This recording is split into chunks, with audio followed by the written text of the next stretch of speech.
Hey folks, Geek for Fun returns!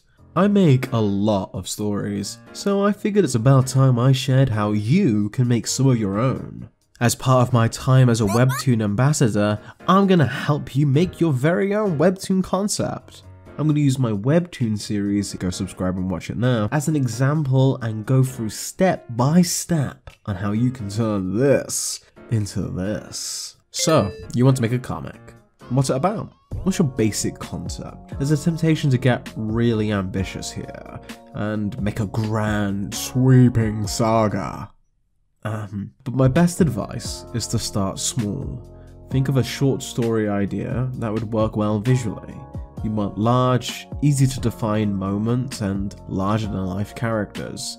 And a lot of dialogue doesn't hurt. The key here is if you make something short, you'll actually be able to finish it. I can't stress enough how important it is to finish your work. All the great ideas and unresolved plot lines in the world won't mean anything if they never happen.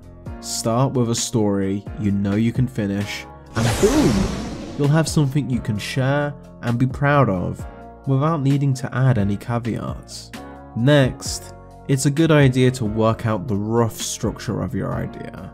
Think about the opening. What are the big plot beats, the climax, and how everything gets resolved?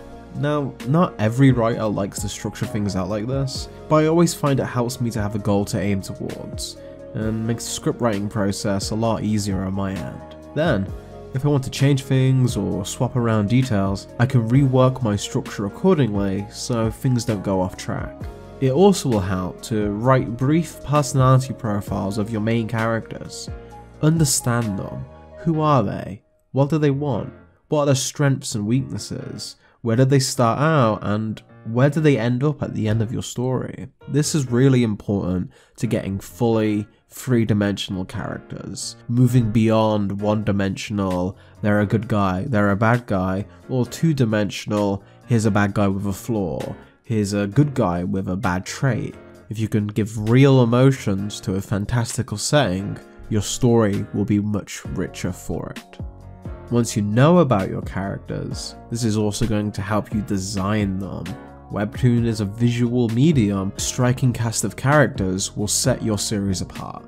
Let's use an example of this handsome chap, Robin Hood from Eat the Rich. Slightly wild and untamed, covered in nature, but he's still got traditionally heroic and charismatic features, letting you know that he's on your side. He still resembles the classic iconography of Robin Hood, but there's something new here.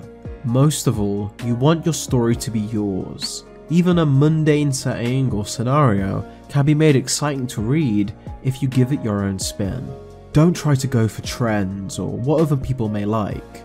The only person that you can truly guarantee will like your ideas is you. That's your audience. Then, like-minded people will connect with the work. It'll be hard, but it's a lot more fulfilling in the long run.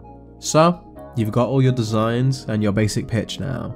The next step is to make your WEBTOON. Well, not quite yet. I'm actually here to give you some homework first. Read. Read, maybe watch some things, but most of all read. Other comics, other webtoons, Charles Dickens, short stories, bad movies, good movies, novels, anything. Expand your mindset. But don't look at it as a member of the audience. View this material now as a fellow creator. Because those people making these shows and movies and comics and webtoons and everything, those are your peers now, so assume the creators doing so had a good reason to make the choices they did. Try and work out why they made those choices. Don't be arrogant and think you know immediately better. Look at it from their perspective.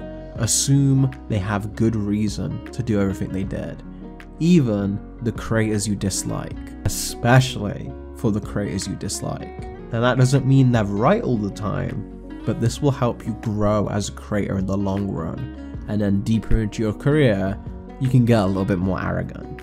Now, this should give you enough of a foundation to build upon, and make something really cool. I'm going to leave things off here, so if you'd like a part 2 or to make this an ongoing series of tutorials, like the video, comment, and share with your friends. I'll end on this piece of advice shared to me by an old wizard. Don't beat yourself up for the failings of your work. We all fail. It's just about how much time you put in between the failures. But never be completely satisfied with anything you write. Always believe you can do better than you did the day before. Have fun, geeks.